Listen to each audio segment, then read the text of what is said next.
கூத்து போங்கடா வெளியா எல்லாம் போங்கடா பாப்பா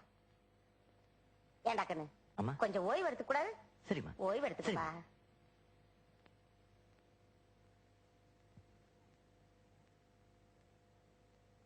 சிஷியா ஒரு வீடு கொடு